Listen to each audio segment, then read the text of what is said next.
All right, let's jump right in. Today, we're unpacking a huge debate from the world of sword fighting. It's a real clash of philosophies. You've got the super fast, impulsive strike on one side, and on the other, the slow, calculated, geometric takedown. So, which one wins? Well, let's find out how a little bit of reason created the ultimate weapon. So, check out this quote from way back in 1635. It really nails this idea that the Spanish swordmasters saw as a huge and frankly fatal flaw. The whole idea that all you need to win a fight is a quick hand. But as we're about to see, they believed this was just a dangerous illusion. Okay, so that brings us to our first big idea here.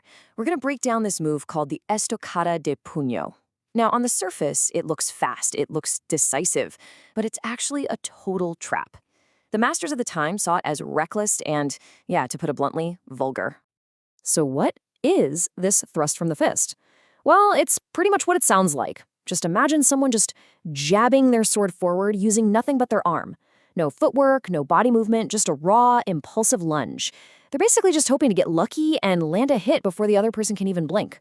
It really is the fencing version of just closing your eyes and throwing a wild haymaker. And this is where the whole thing just biomechanically falls apart. See, when you only use your arm, you totally break what's called the kinetic chain. That's the flow of power that starts all the way down in your feet. And when that happens, you lose your balance, you lose your power, and worse, your entire body is just left wide open. The strike itself is weak, kind of just hanging out there with no real mass behind it. And hey, if you miss, good luck recovering. You're left in a terrible, slow position. Okay, so if raw speed isn't the answer, then what is? Well, this leads us to a completely different way of thinking, a revolutionary philosophy that basically took fencing from a messy street brawl and turned it into a science. And I mean, this was a huge shift in thinking. Instead of just relying on gut instinct and reflexes, these masters came up with a system built on, reason and logic. They basically argued that your mind, not just your hand, was your single greatest weapon in a fight. And they called this system La Verdadera Destreza, which means the true art or the true skill. And it wasn't just a bunch of moves, it was a whole philosophy, a complete worldview that they applied to sword fighting. The idea was to use geometry and logic to win, but not just win, to win with absolute certainty and, most importantly, with safety. So you might be wondering, how in the world did they turn geometry into a weapon? Well, it really all boils down to two key building blocks. These are the things that let you establish total control before a single real attack is even made. First up, you have the ángulo recto, or the right angle. It's so simple, but so brilliant. By just keeping your arm extended, you and your sword create this incredibly strong protective frame. It's almost like having a shield built right into your stance. And this frame isn't just for blocking, it's the foundation for getting leverage and controlling your opponent's blade. The second piece of the puzzle is the medio proporcionado. Now, this is all about mastering distance. Think of it as finding that perfect sweet spot, that perfect starting distance. You're just close enough to be a threat, but just far enough away that your opponent can't hit you without having to move first. This is the zone where you start to establish control. Okay, so we have our two building blocks, the right angle and the perfect distance. Now let's see how they come together to create the signature technique of Destreza, the one move that really is the physical manifestation of this whole philosophy. And that move is the atajo. The goal here isn't just to block an incoming attack. No, it's way bigger than that. It's to completely dominate and basically shut down your opponent's sword. By placing the strong part of your blade, that's the section near your hand, over the weak part of theirs, you gain this incredible mechanical advantage. You're essentially pinning their weapon, making it useless, and at the same time creating a perfectly safe opening for your own attack. And look how the atajo is put together. It's not one fast, jerky movement. It's three deliberate geometric steps. First, the violento, where you raise your blade to gain the superior high ground.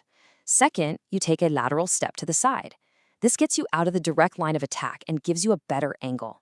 And finally, you apply natural pressure to lock in that bind. See? It's a calculated sequence, a completely different universe from that simple, thoughtless jab we talked about. And this wasn't something they just came up with overnight. This idea was developed and fine-tuned over generations. You had Carranza, who laid down the basic philosophy, control first, then attack. Then Pacheco, the guy from that first quote, he's the one who formally defined the atajo. And later on, a master named Rada came along and systematized the whole thing into a full curriculum of 8 distinct atajos. All right, so let's put it all together. How do these two completely opposite philosophies really stack up when you put them head to head? Well, it really all comes down to this showdown right here. The estocada de puño is all about speed and impulse. The atajo? That's a go geometry and leverage. One's goal is to attack first, no matter what. The other's goal is to control first. It's really a choice between trusting your hand to be fast versus trusting your reason to be smart. Or, as the masters put it, a vulgar mindset versus a scientific and true one. And this quote really gets to the heart of it. Destreza wasn't just about winning a fight. It was about winning intelligently and safely. The atajo is basically the physical form of their ethics, valuing caution and control over just, a reckless brawl where you're trading hits. It's the ultimate proof that a disciplined, thinking mind will always, always beat a fast but thoughtless hand. And that really leaves us with a final, bigger question, doesn't it? If a little bit of geometry could completely transform a sword fight, what other parts of our lives could be mastered by choosing reason over reflex? This is so much more than a history lesson. It's a powerful idea about strategy.